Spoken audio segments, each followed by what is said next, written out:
नमस्कार दोस्तों, आज की इस वीडियो में मैं एक बहुत ही इंपॉर्टेंट टॉपिक को कवर करने वाला हूं। वो है बोन हेल्थ, यानी कि स्ट्रॉन्ग बोन, मजबूत हड्डियां हमारे बॉडी का एक फाउंडेशन है और इसके लिए सही न्यूट्रिशन बहुत ज़रूरी है।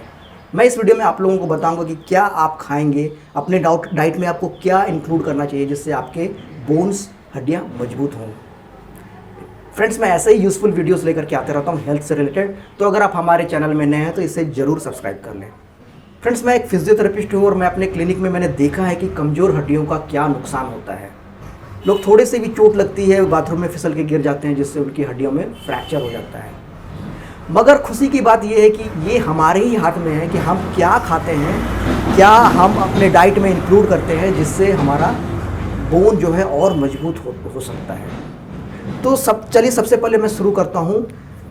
हमारे बोन को मजबूत करने के लिए हमें कैल्शियम की ज़रूरत है, विटामिन डी की ज़रूरत है, विटामिन सी की ज़रूरत है, ठीक है, और कोलेजन की ज़रूरत है। तो ये सब जो विटामिन्स है, मिनरल्स है, ये हम कैसे अपने शरीर में ला सकते हैं। तो सबसे इम्पॉर्टेंट चीज़ है वो है कैल्शियम। कैल्शियम जो है वो हमारे बोन का इम्पॉर्टेंट कंपोनेंट है, यानी कि कैल्शियम ही हमारे बोन को बनाता है। तो जो सबसे पहला जो डाइट है जो कैल्शियम से भरा हुआ है वो है डेयरी प्रोडक्ट। जी हाँ फ्रेंड्स, अगर आप रेगुलरली दूध पीते हैं तो आपका हड्डी मजबूत रहेगा, क्योंकि दूध कैल्शियम से भरा हुआ रहता है। केवल आप दूध ही नहीं, दूध के साथ अगर आप दही भी लेंगे या फिर दही से बना मक्खन और योगर्ट, चीज़ जिसको बोलते हैं, उसमें भी काफ़ी मात्रा में कैल्शियम होता है। तो आप सब जो दूध नहीं पीते हैं, आप अपने बच्चों को डाइट में दूध दें। आप खुद भी जो बुज़ुर्ग लोग हैं वो भी दूध पी सकते हैं। अगर बुज़ुर्ग लोग दूध को नहीं पचा सकते हैं तो आप दही भी खा सकते हैं जिसमें प्रचुर मात्रा में कैल्शियम रहता है, ठीक है। अब अगला जो है वो है सोयाबीन। सोयाबीन की बड़ी जो गोल गोल सी होती है, मार्केट में आराम से मिल जाता है। आप में से बहुत सारे लोग पहले से भी खाते होंगे।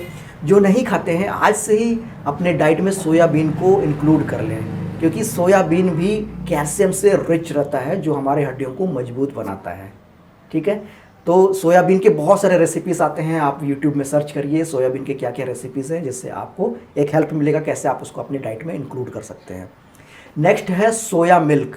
सोया मिल्क बड़े शहरों में तो मिल जाएगा, छोटे शहरों की बात मैं नहीं बता पाऊँगा। आप कोई भी जो शॉपिंग मॉल्स होते हैं जहाँ पे ग्रोसरीज मिलते हैं, वहाँ पे आप सोया मिल्क आपको मिल जाएगा। सोया मिल्क को आप कैसे लेना है ये तो मैं बहुत ज़्यादा डिटेल में आपको नहीं बता पाऊँगा। आप दूसरे सोर्स से इंफॉर्मेशन ले सकते हैं, लेकिन सोया मिल्क भी एक काफ़ी रिच सोर्स है कैल्शियम का।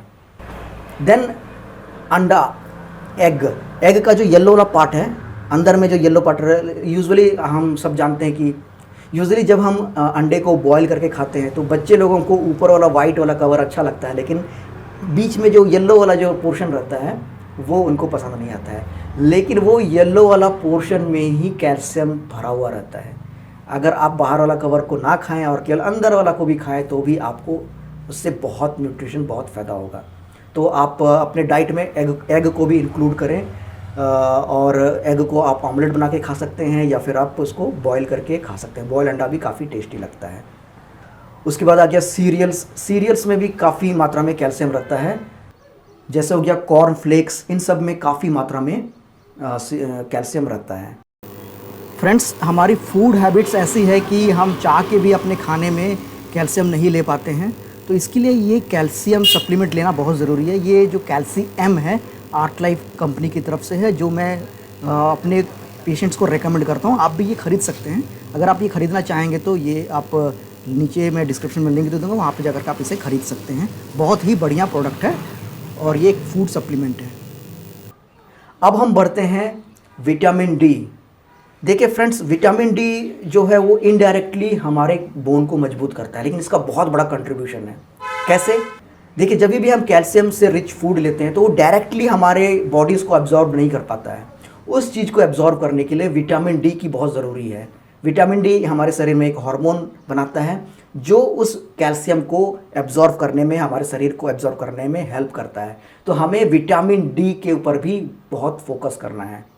तो विटामिन डी का तो फूड सोर्स बहुत कम है, लेकिन इसका जो सबसे बेस्ट और नेचुरल सोर्स है वो है सन रेज, यानी कि शरीर में धूप।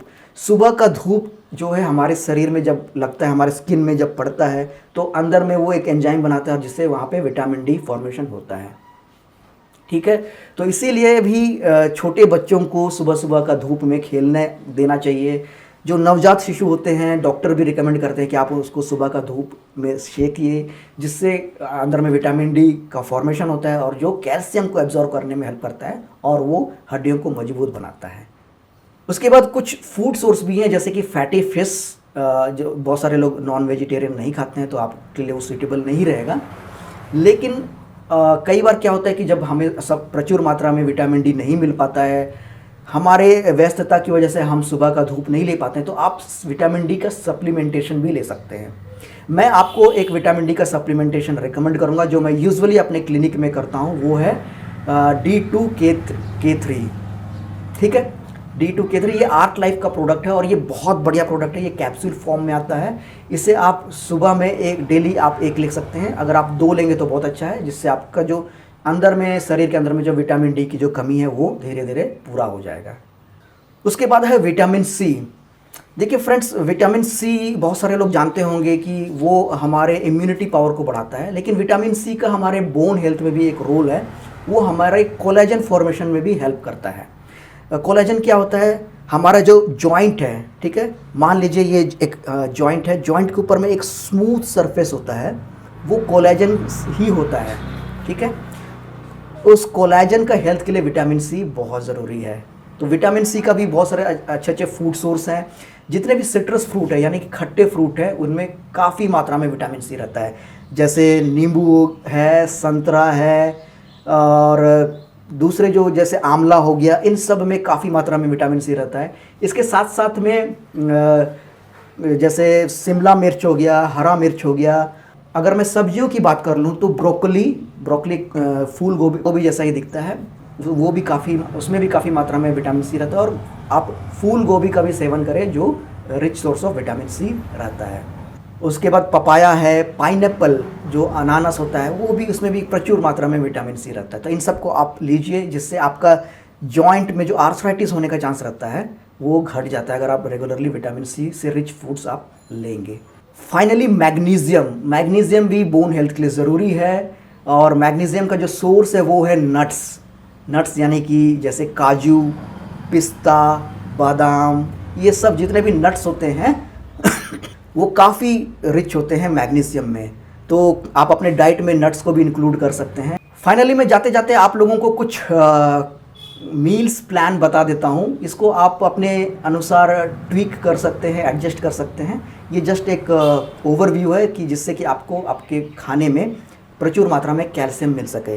तो जैसे सुबह का नाश्ता में आप मसाला आमलेट को इंक्लूड कर सकते हैं। मसाला आमलेट में आप कटे हुए पालक और कटे हुए टमाटर को आप डाल देंगे तो एक मसालेदार वो ऑमलेट बन जाता है, जिससे खाने में स्वाद भी लगता है और आपको उसमें कैल्शियम भी मिल जाता है आपके शरीर को।